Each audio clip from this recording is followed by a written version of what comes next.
दर्शक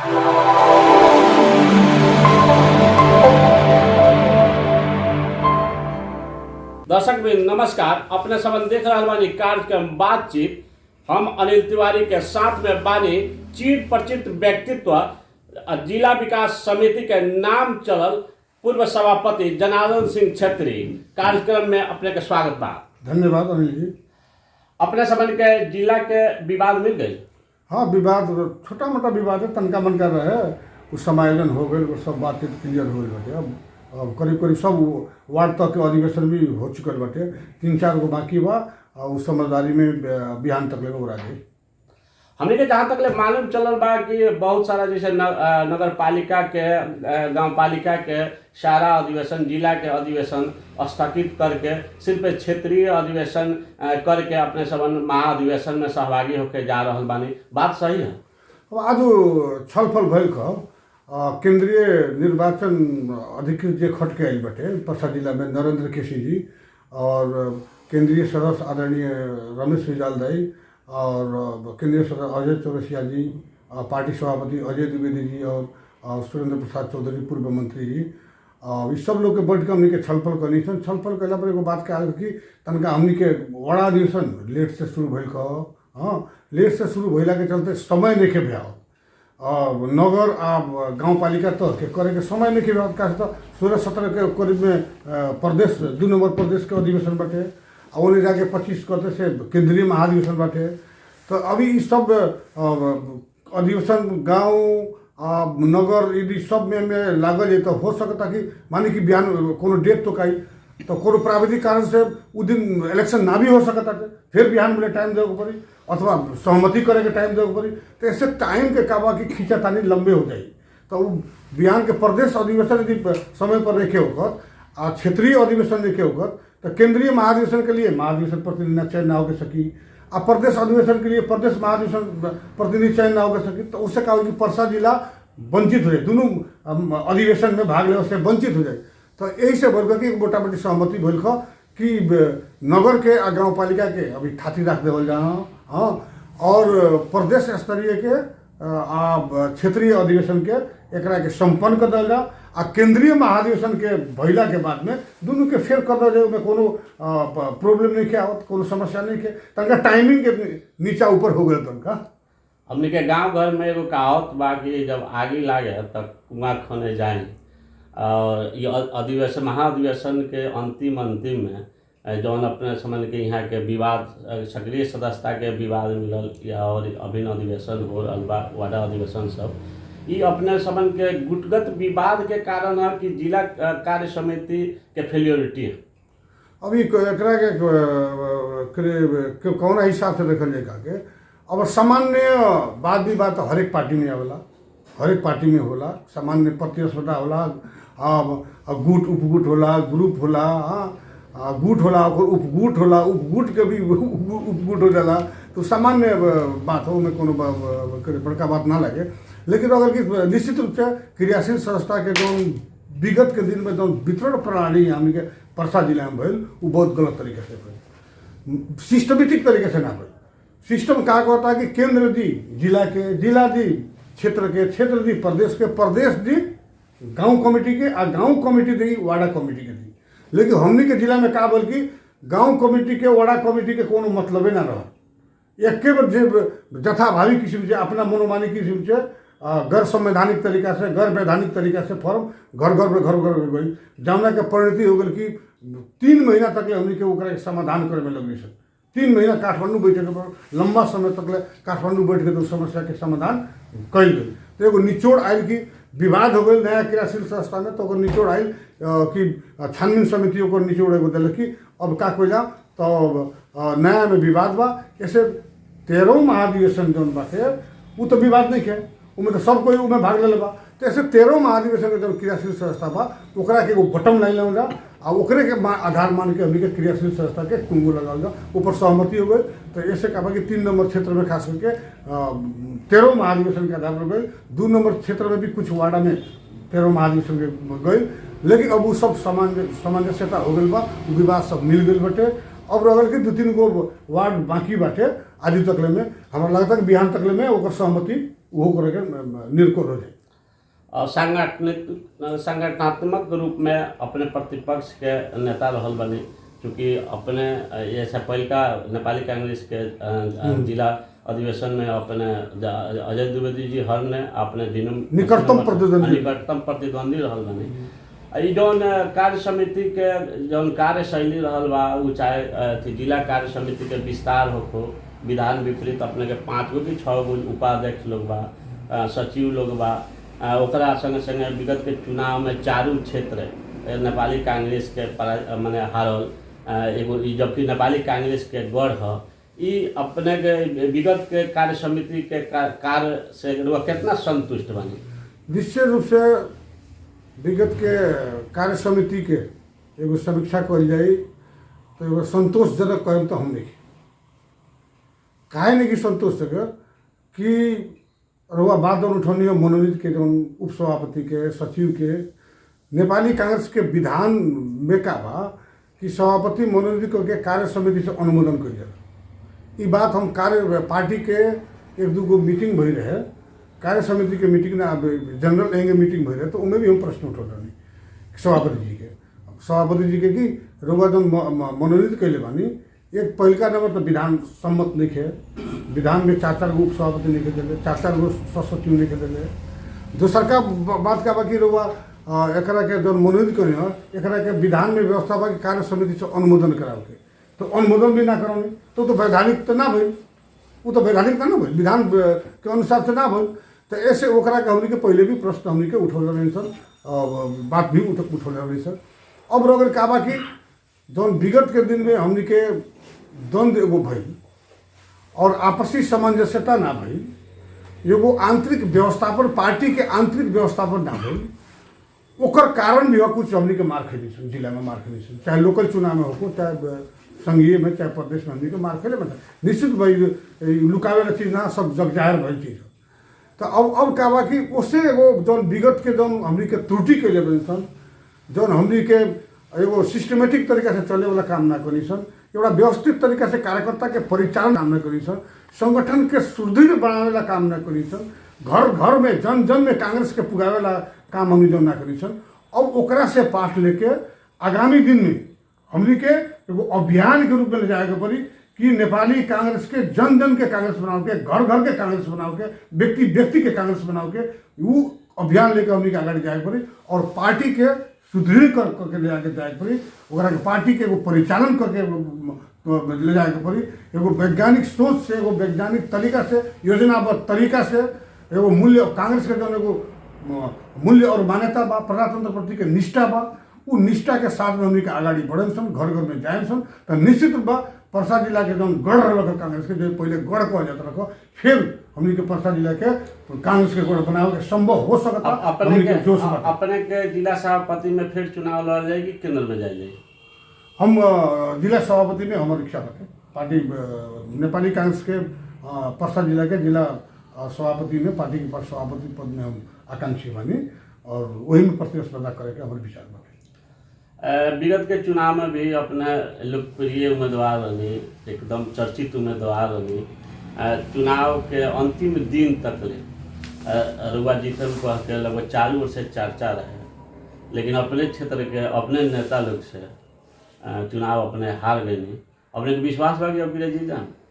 एकदम निश्चित रूप से अब की विश्वास बा कि नेपाली कांग्रेस के जितना कार्यकर्ता साथी लोग वालों, क्षेत्रीय प्रतिनिधि लोग वालों, बूथ कमेटी, गांव कमेटी के, वाड़ा कमेटी के साथी लोग वालों, अब कि हमरा के नेपाली कांग्रेस के नेतृत्व करे के अवसर दी लोग। हम पहले भी कहले रहनी कि नेपाली कांग्रेस के हम खाली सभापति बने खातिर, खाली फोटो खिंचा के झुंडियावे खातिर, टांगे खातिर और भीता में टांगे खातिर, देवाल में टांगे खातिर हम सभापति बने के नहीं खिंचा। हम एगो मिसाल कायम करके चाहता देंगे, जिला विकास के सभापति बन के हम देखौली कि अभी तक ले पर्सा जिला के लोग नाम लेला, कौनो पार्टी के होकर लोग कहला हाँ सभापति चलो तो जनार्दन सिंह छेत्री चलो, साहब एकदम डंका के चोट पर सभापति चलो, विकास के काम भी कहनी। 1 मिनट, वही तरीका से हम जौना तरीका से पहले सभापति, जिला के सभापति बन के छाप दिल बनी, हम कांग्रेस के पार्टी सभापति बन के भी हम एगो अमिट छाप कि हाँ सभापति रहे तो जनार्दन रहे पार्टी सभापति बन के, भूतो न भविष्य है, संगठन के सब हाथ के देखा दिल। कार्यकर्ता के स्वाभिमान कायम रखे हम हरेक कार्यकर्ता के मूल्य मान्यता के कदर हुई, मूल्यांकन हुई और अनुशासन भी पार्टी में काम हुई। अपने कार्यकर्ता में लोकप्रिय रहल बानी, एकदम का कहल कि समाज में लोकप्रिय रहल बानी, मीडिया में भी लोकप्रिय रहल बानी, लेकिन अपने के खातिर अभिशाप 3 नंबर क्षेत्र हो जाला। अब क्रिया ये अभिशाप के अपने के नहीं दूर कल जाए? ना पहले में हमारा 3 नंबर क्षेत्र में वोट तो मिलने रहे, बढ़िया वोट मिले रहे। अब एगो बताइए, अब इससे पहले के निर्वाचन में भी सारा हमारे प्रश्न के माने अपने माने कार्यकर्ता में लोकप्रिय बानी, नेता लोग के साथ ना कुछ समय रहे, उस समय समीकरण बने ना सकल, उस समय में समीकरण बने ना सकल। हम अकेले चुनाव लड़नी, लेकिन उ त्रुटि के हम सच्चा ले बानी। अब समायोजन हो गई बा, सामंजस्यता हो गई बा। ऐसे नेपाली कांग्रेस के नेता लोग भी हमारा पक्ष में बालो, कार्यकर्ता भी हमारा अपने के विश्वास बा कि बूथ पर फिर हमें हाथ ना घुमावल जाए ना। अभी अब किरवा उसे ना हो जैसे लगता। सब लोग कमिटमेंट को कैले बालो ना कि रोगा के हमनी के सहयोग करम सन, सब लोग कमिटमेंट कैले बाटे कि सहयोग करेंगे। तो ऐसे का कि राजनीति तो आशा भरोसा के विषय वस्तु न हो। आशा राजनीति के उम्मीद के आधार पर चलेला, एगो विश्वास के आधार पर चलेला। तो वो विश्वास तो रखे के पड़ेगा कि सब साथी लोग मिल के कहता तो कई लोग कांग्रेस के जन के लोग कहता, गांव में लोग कहता कि जनार्दन छेत्री की आवश्यकता बा। अभी के समय में पार्टी के सभापति के जनार्दन सिंह छेत्री चाहिए।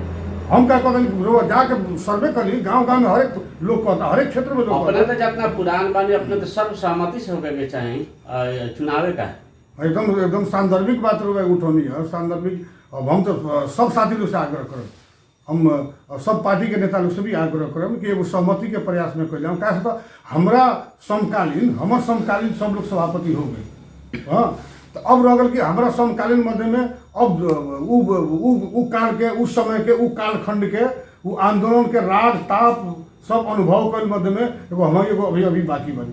जैसे अब हमारे अब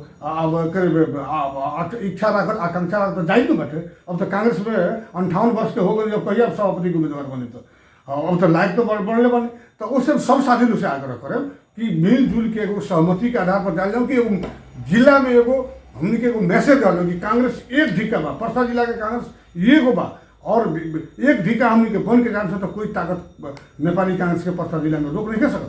और ऐसे हमने के सब लोग के नेता लोग के भी आदरणीय रमेश भाई, अजय जी, आदरणीय सुरेंद्र प्रसाद चौधरी लगातार ने अभी के पार्टी सभापति अजय द्विवेदी जी, वहाँ लोग के भी आग्रह करो कि एगो सर्वसम्मति करे के प्रयास करे। और एगो बात कर हमें कई बार सुनने वाली हमने के पार्टी सभापति हमने के आदरणीय अजय द्विवेदी जी हमरों से कहले बारे लोगों हमारे का कहला सुनोने बाकी कहल ना पार्टी सभापति तो कहलन कि ना आपके बाबू साहब के पला बा, उनके पला बा उनका हम तो चाहते हैं उनका ना पर सर्वसम्मति करा दोगे। तो उनको से आग्रह करेंगे रहू अपन भूमिका निर्वाह करें। रहुआ जो बोलले बानी, वचन बोलले बानी, वो वचन के निर्वाह करें और सर्वसम्मति से कहें। वहाँ के तो हरेक बेर कहले बानी कि ना बाबू साहब के पला बा, बाबू साहब के पला बा, हम वहाँ के पंडित जी कही हमारे के बाबू साहब कहें। तो अब उनको से आग्रह बा और साथी लोग से भी आग्रह बा कि सहमति हो जाए तो अच्छा, सबसे अच्छा सहमति है ना। एगो बात का देखल गई बा कि अब अपने समन के तो हम लोग के 48 साल से देखत आइल बानी नेविसन के राजनीति से। अपने समन के एगो राष्ट्रीय पहचान रहे, अपने समन के जूनियर लोग नेविसन के ही लोग आज नेपाली कांग्रेस के केंद्रीय स्तर में नेतृत्व में बा। और आवे वाला समय में अपने समन के जूनियर लोग सभापति के ख्वाब देख रहा बा। परसा जिला के संगे का कौन ऐसा फैक्टर बा जौना के चलते यहाँ के नेता लोग के जौन हिसाब से बढ़े के चाहिए, प्रगति करे के चाहिए, 30 वर्ष से कांस्टेंट पॉलिटिक्स चला होता। रघुओ सभापति के उम्मीदवार, सिंह जी भी सभापति के उम्मीदवार, पंडित जी भी सभापति के उम्मीदवार। कारण का?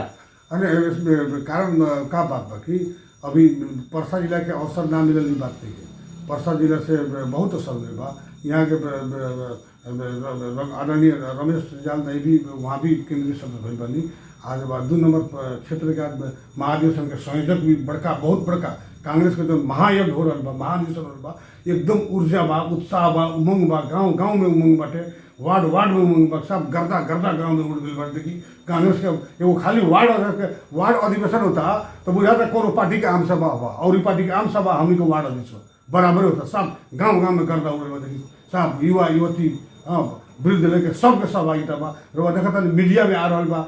18 वर्ष के 17 वर्ष के भी कांग्रेस के सभापति बा लोग, कहीं प्रदेश के अध्यक्ष बा, कहीं गाँव पालिका अध्यक्ष बा, कहीं तो महाधिवेशन भी हो गए बोलो 18 वर्ष 19 वर्ष के वैसे भी बहुत जमात बा। हमनी के परसा जिला में भी युवा के बहुत ऐसे जमात बा तो कांग्रेस प्रति के आकर्षण बढ़ल बा और यहाँ के नेता लोग के भी अवसर मिलल बाटे। अब केंद्रीय सदस्य भइल बा लोग, फुल कैबिनेट मिनिस्टर भइल बा लोग, ना होके के बात नहीं भइल बा लोग, वो सब लोग भइल बाटे। अब रविल का कि अब सब लोग जाके केंद्रीय सदस्य में लड़ गए, जिला भर के लोग लड़ गई तो वो ठीक ना हो। तो ऐसे वो समायोजन करके क्यों जिला में लड़ो, क्यों क्षेत्र में लड़ो, क्यों प्रदेश में लड़ो, क्यों केंद्र में लड़ो, वो एगो हिसाब से वो जाइल जाई तो एगो सबके व्यवस्थापन भी हो। पंडित जी कब केंद्र में लगा दें? हम तो पंडित जी के पहले कहले, बहुत पहले कहले केंद्र में जाई, केंद्र में लड़ी। अब जिला तो हमर पलावा न, हमर हक बनता न, हम पंडित जी के बहुत बेर कैले बनी। तब उनको दायित्व बा, हमने के एकदम मित्र अभिन्न मित्र हुई वहाँ के, तो वहाँ का दायित्व बा कि वहाँ के हम लोग के सपोर्ट करे के सहयोग करे के दायित्व वहाँ के न, एगो नैतिक दायित्व भी हो वहाँ के। अच्छा, अपने का लागल होला अपने जब जिला सभापति होके हम तो जौन हमने के परसा जिला में खास करके घात अंतर्घात वाला जौन बीमारी चलता आ रहा बा, एकरा के केंगे दूर करें? देखिए, हम अनुशासित कार्यकर्ता है और हम काम में विश्वास करें, हम भाषण में विश्वास न करें, हम काम में विश्वास करें और हम एक्शन ओरिएंटेड रहे, हम काम करके एक्शन में जाके देखा हुआ आदमी। तो ऐसे हम अनुशासित हैं, तो हम चाहें कि कांग्रेस के हर एक कार्यकर्ता अनुशासित हो और पार्टी के अनुशासन के परिधि में बैठो, जैसे पार्टी एगो सुदृढ़ हुई, संगठित हुई और एगो धरातल भी एकर मजबूत हुई। तो इससे घात अंतर्घात करे वाला लोग के हमारा कार्यक्रम में कोनो गुजारा नहीं। यदि हम सभापति बन जाए तो हम घात ये सब बंद करवा दें। भाई हम सुधर गई, तुम सुधर जो, ना सुधर ले तो डंडा चल जाए, हो दे कार्रवाई हो दे। दौना पार्टी में अनुशासन ना, पार्टी चलबे ना करे, खाली भीड़ तंत्र लोग बना दी, वहाँ अनुशासन आके छाड़ा तंत्र में परिणत हो जाए, अब कोई लगाम ना लगे। जिला सभापति के चुनाव लड़ला कितना पैसा व्यवस्था कैले बनी? तो या मतलब लाखों रुपया लागला ना, लाखों रुपया तो कहाँ से लागी, चाय पान में लागी, चाय पान के खर्चा उर्चा जुटा लो, चाय पान के खर्चा जुटा दो।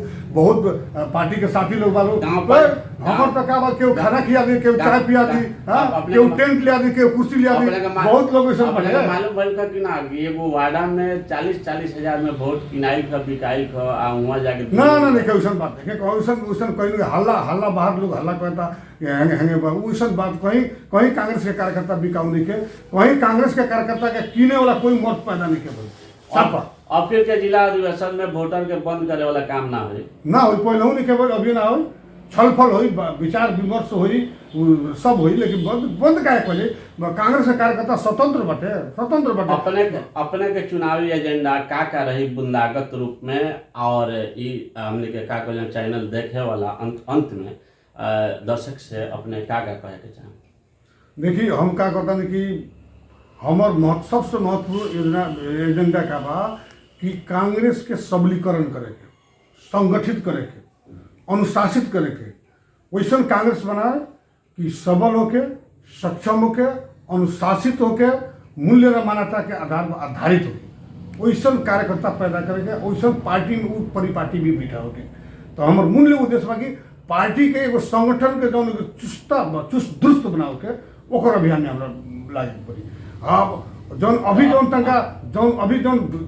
शिथिलता आयल बा कांग्रेस में, जौन कांग्रेस में शिथिलता आयल बाटे, आज घर घर में हमनी के कांग्रेस जौन निकिसन पहुँचे सकत, जौन के परिणति होता कि हमनी के मार खाता सर। ऐसे हमार अभियान बा कि जन जन में कांग्रेस में, घर घर में कांग्रेस के अभियान पूरा है, हर एक घर में कांग्रेस के पुगाव के और संगठित कांग्रेस के बना दो, अनुशासित कांग्रेस, खाली भीड़ तंत्र जमा से ना हो। यदि सिपाही में अनुशासित ना हो गए तो सिपाही को लड़ाई फतह कर सकता।